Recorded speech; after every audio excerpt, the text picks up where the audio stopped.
来看一下哈，我们刚刚是不是 OK？ 有这些文章，对不对？然后文章后面是不是有加号？复制一个哈，我可以让它短一点。那我可以跟你说，就是啊，有2种做法，所以我先再复制一个。第一种做法就是我说的双击，你看就跑出了一个，好，点这里哦，再双击，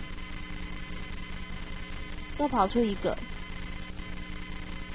好，所以你也可以点一下单击，在这里再点一下，我再讲一次哦，好，所以我一点选你的文字，我就可以看到这样一条一条一条的，好，我再讲一次哈。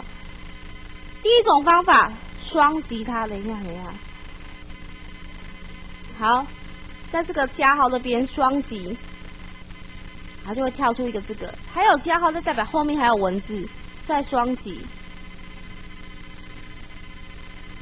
好，这是第一种方法。第二种方法，其实你用哪一种方法做，我看不出来哈，可是就是要让你知道，第二种方法是单击。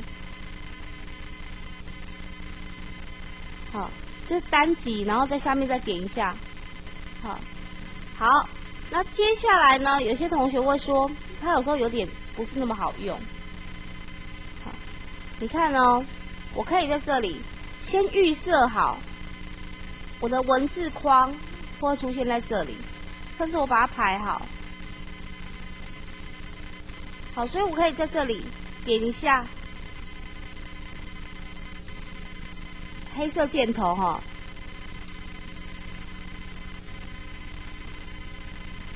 我不要双击，我可以碰到这里，你看发现哦，它写的是这个直角，对不对？碰到这里变成怎样？换个颜色好了，让你们比较好看一点。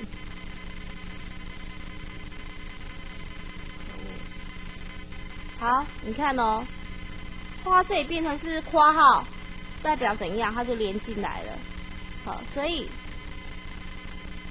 点一下它，碰到这里是变括号，就连进来了。好，懂我的意思吗？好，这后面应该已经没有东西了，只有空白哈。所以这是一个方式。好，什么意思呢？就是等于是说，假设我今天我这里有出现一个矩形。换一下颜色，出现了一个圆形，可能2个就够了哈。黑色箭头点一下它，单击，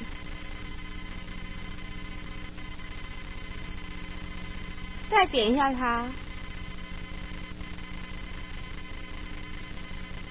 好，懂我的意思吗？好，所以点一下它，出现一个直角的，旁边有文字的，就代表怎样？我可以输入下一段文字，我也可以把输入的下一段文字限制在几何图形里面。